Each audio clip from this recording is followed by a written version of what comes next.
Palmeiras, como o Hernan falou, né, acabou de anunciar oficialmente o Caio Paulista num vídeo estilo BBB, com o telefone tocando e tudo.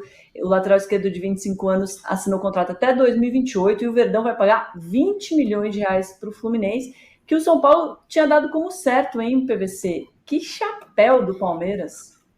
Eu acho que é um chapéu menor que o Dudu lá no passado, porque o Dudu sim era uma coisa de vai para o Palmeiras, vai para São Paulo, vai para o Corinthians. O Caio Paulista não tem esse tamanho inteiro, mas é um jogador que vai chegar pela versatilidade. Ontem o Hernan trouxe informação do Milan interessado no Vanderlan, mas a tendência é que seja para a temporada que vem.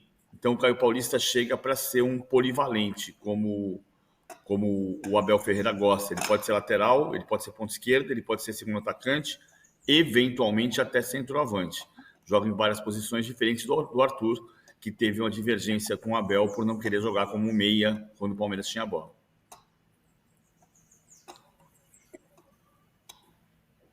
Agora você mutou de novo. Eita, gente, desculpa, tô devagar.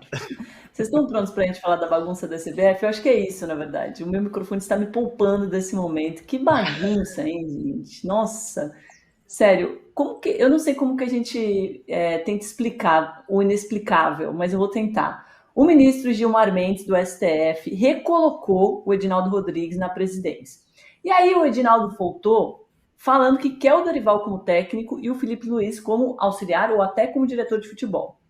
Só que tem algumas questões aí. O Diniz tem contrato até julho e a decisão do Gilmar é provisória. Ainda vai ser analisada pelo plenário, que não tem nem data para acontecer, porque está todo mundo de férias. Por lá, os ministros só voltam em fevereiro. É uma bagunça, PVC. Em que mundo eles acham que levantar o nome do Dorival nesse momento, com o Dorival empregado, com outro técnico no lugar, é uma boa coisa? É profissional. Ele fez um balão de ensaio. O Hernan tem a mesma informação que eu, né, Hernan? Assim, ninguém falou com o Dorival, ninguém falou com o São Paulo. Então é um balão de ensaio. Ele jogou para saber se o nome vai ter boa repercussão, e o nome que não tem boa repercussão hoje é o Edinaldo Rodrigues. Basta dizer que no processo eleitoral que vinha acontecendo, para que a eleição acontecesse por volta do dia 20 de janeiro, o Edinaldo não conseguiu juntar nenhuma federação.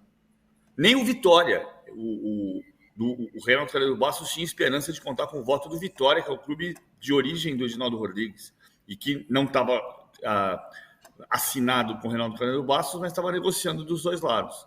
Então, se o Edinaldo não tem condição política de comandar. Outra coisa, o Gilmar Mendes não tem condição legítima, porque o IDP, o Instituto de Desenvolvimento e Ensino, que ele mantém, e que hoje tem seu filho Francisco como sócio, é parceiro da CBF desde agosto. Assinou um acordo de parceria com a CBF Academy, para que a CBF Academy amplie sua área de atuação a partir do IDP. Então, o Gilmar Mendes não tem nenhuma condição. Ele tinha que levantar o dedo e dizer: estou impedido de votar, de jogar. E não fez isso. Ele jogou para a PGR, a PGR devolveu para ele, e agora ele pode sentar em cima do processo. E você falou, só em fevereiro, mas ele pode ficar 2 anos antes de levar ao pleno. E o Edinaldo terminar o mandato. Só que ele não tem respaldo político. Aí, nesse momento, é muito importante a gente pensar quem você prefere como técnico da seleção brasileira. A pergunta, nesse momento, não é essa, no meu ponto de vista. A pergunta é quem precisa ser o presidente da CBF, porque a CBF não tem presidente nesse momento. Eu vejo, para além da questão do balão de ensaio, eu vejo como uma cortina de fumaça também. Né? É uma oportunidade num momento em que a notícia era e continua sendo e deveria ser a restituição, a volta do Edinaldo, ele cria um fato novo, né? De imediato, praticamente assim, nem deu tempo de sentar na cadeira, ligar o computador, ele já criou um fato novo que obviamente vai repercutir, né? Até porque é isso, a gente vai apurar, vai descobrir se houve de fato contato com o Dorival, com o São Paulo. Isso vira uma notícia de cara. Que é uma notícia bizarra, porque para além do fato... Mas não houve, Alicia, que... não houve. Vocês podem garantir, o Hernan está dizendo também, não houve. Não houve o contato. Então, não houve contato com o Dorival, não houve contato com o São Paulo. Sim, mas houve a tentativa de criar uma cortina de fumaça. Por isso é uma cortina de fumaça, porque é um fato que não existe. Né? Estamos criando, vamos ali gerar prestem atenção aqui, né, e tirem a atenção do fato que realmente importa, que é quem vai comandar a CBF. Então, a gente tem uma situação em que tem um presidente restituído que não é em definitivo, porque isso ainda precisa ser julgado em plenário, querendo colocar um treinador definitivo na seleção, que é o que a seleção deveria ter desde o começo. Essa situação bizarra com o Fernando Diniz não tinha, a meu ver, sentido nem esperando o Ancelotti, e muito menos com a questão do Ancelotti resolvida.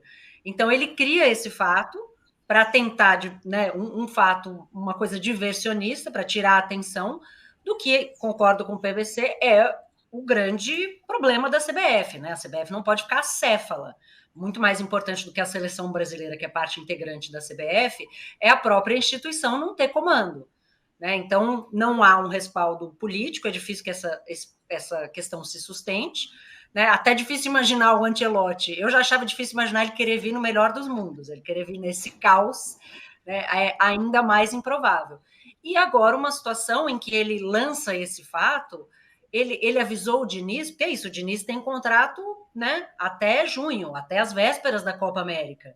Então, né, obviamente que ninguém foi avisado, então, para mim, isso deixa ainda mais claro de que é só uma tentativa de, né, ao entrar de volta na sala, acender a luz, tentar tirar a atenção daquela que, de fato, é a notícia mais importante, que é a saída dele e agora a sua volta. Agora, se o Gilmar Mendes não tivesse... Não importante do homem, é que não teve o contato com o Dorival, e isso até agora de manhã eu falei com uma pessoa do clube importante que me disse que não teve nenhum contato com o Dorival, não teve nenhuma proposta, mas ontem teve uma rápida ligação, um rápido contato do Edinaldo Rodrigues com o Júlio Casares. E nesse contato, o Júlio deixou bem claro que não gostaria de perder o treinador. Foi isso. Nada além disso. Não foi reunião, não foi... foi assim, um contato porque, claro, a notícia virou uma pólvora, virou uma bomba, e o presidente Edinaldo liga para o Júlio Casares para falar do Dorival, e o Júlio deixa muito claro: presidente, respeito você e tal, mas não queremos perder o treinador. Não quer nem que tenha convite. Então foi esse rápido contato que aconteceu, mas como a Alicia deixou bem claro, que é o que me parece, uma grande cortina de fumaça, porque nem o Edinaldo sabe se vai continuar. Ô, Hernan, mas nesse caso, se o Edinaldo continuar, por exemplo, e imagina, e fizer ele não faria o convite por causa da relação com o treinador de São Paulo, ou ele faria o convite mesmo assim? Esse é o X da questão. A notícia foi noticiado que ele tem o desejo do Dorival. Essa notícia o São Paulo tem ciência, houve o contato, agora está nas mãos do Edinaldo. Ele que vai fazer o convite ou não para o Dorival, e o Dorival tem todo o direito de aceitar ou não. Outro detalhe importante para o torcedor do São Paulo que está pensando, já era, o Dorival vai embora e tudo mais. Ontem à noite teve uma reunião dos dirigentes do São Paulo, né, da cúpula são paulina, com o Dorival, falando sobre planejamento de 2024. Provavelmente ali o Dorival ficou sabendo do aceite do Ferreirinha, da chegada dos jogadores, da possibilidade de um 9, da possibilidade de um lateral esquerdo, e o São Paulo que vai se reapresentar no sábado. Né? Amanhã está todo mundo lá no CT fazendo exames e já começando a temporada de 2024. Então essa reunião foi para afinar 2024. Então, enquanto não acontecer o convite oficial da CBF, nada vai mudar no São Paulo. O Júlio deixou bem claro, expressou o desejo dele. Não queremos perder o treinador para a seleção brasileira. Esse é o status. Tem um detalhe, Domi, que é o seguinte. O Gilmar Mendes pode sentar no processo 2 anos e não mandar para o pleno. Ok. Mas, se ele restitui por medida liminar o estatuto da CBF anterior, dando validade para o termo de ajustamento de conduta que o Ministério Público fez, o Tribunal de Justiça do Rio de Janeiro disse que não tinha validade, se ele restitui, então 2/3 do colégio eleitoral podem se sentar e destituir o Edinaldo. Se o Edinaldo não tem nenhuma federação, né, 2 semanas atrás, no gabinete do presidente da Câmara, Arthur Lira, costurou-se uma candidatura em que o Edinaldo disse que seria vice do Gustavo Feijó. O Flávio Sveiter saiu da sala e voltou, e a candidatura é do Flávio Sveiter, que se lançou candidato. E o Gustavo Feijó é o provável vice nessa candidatura. E essa candidatura do Flávio Sveiter tem 19 federações. A candidatura do Reinaldo Canelo Bastos tem 8 federações. Significa que o Edinaldo não tem nenhuma federação. Se 2/3 das federações se sentarem e estiverem de acordo, votam a destituição do Edinaldo pela medida liminar que o Gilmar Mendes colocou em vigor.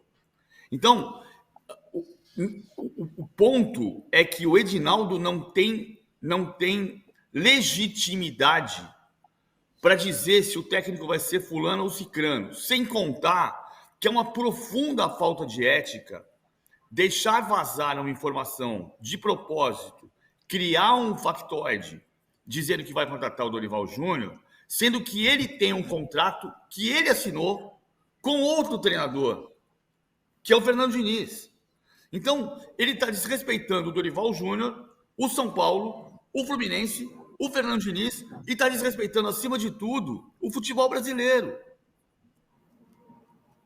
Eu vejo da mesma maneira, PVC, e em relação ao que o Hernan comentou, que essa falta de legitimidade de um presidente que não é definitivo querer definir um treinador definitivo.